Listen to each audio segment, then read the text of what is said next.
नमस्कार दोस्तों, हमारी आज की कहानी है कुबेर का घर। एक साधु विचित्र स्वभाव का था।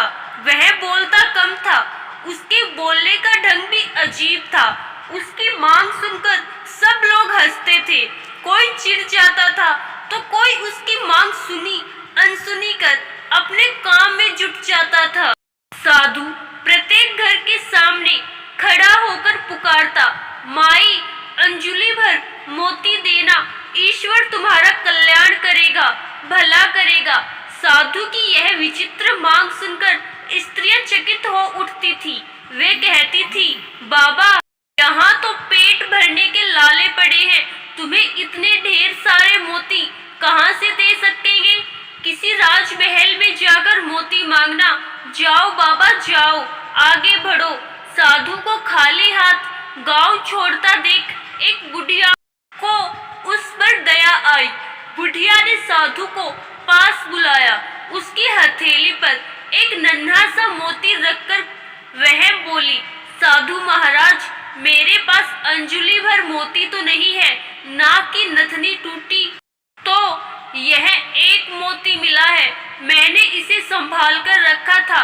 यह मोती ले लो, मेरे पास एक मोती है। ऐसा मेरे मन को गर्व तो नहीं होगा, इसीलिए तुम्हें सौंप रही हूँ, कृपया इसे स्वीकार करें।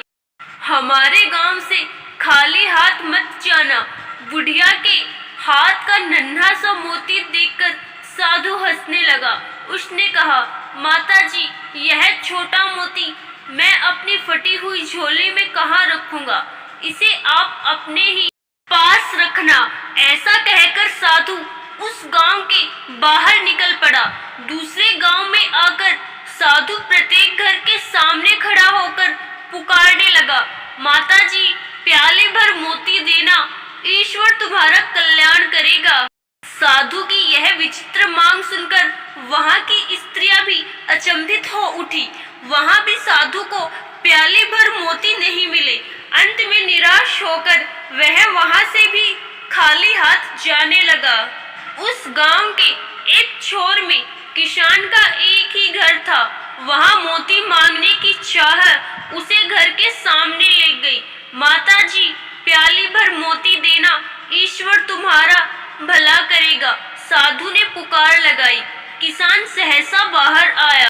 उसने साधु के लिए ओसारे में चादर बिछाई और साधु से विनती की कि साधु महाराज पधारिए, विराजमान होइए।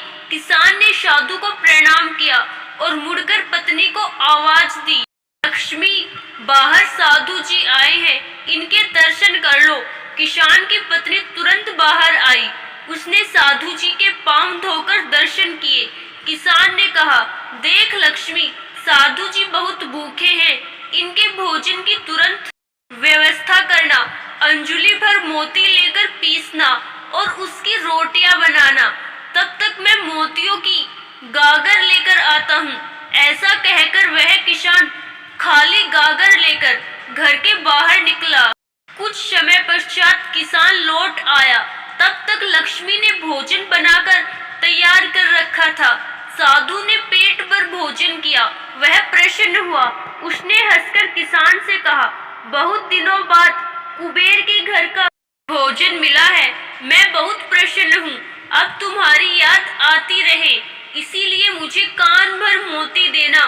मैं तुम दंपति को सदैव याद रखूंगा। उस पर किसान ने हंसकर कहा, साधु महाराज, मैं अनपढ़ किसान आपको कान भर मोती कैसे दे सकता हूँ? आप ज्ञान संपन्न है, इस कारण हम दोनों आपसे कान भर मोतियों की अपेक्षा रखते हैं। साधु ने आंखें बंद कर कहा, नहीं किसान राजा, तुम अनपढ़ नहीं हो, तुम तो विद्वान हो, इस कारण तुम मेरी इच्छा पूरी करने में सक्षम रहे। मेरी विचित्र मांग पूरी होने तक मैं हमेशा भूखा प्यासा हूँ।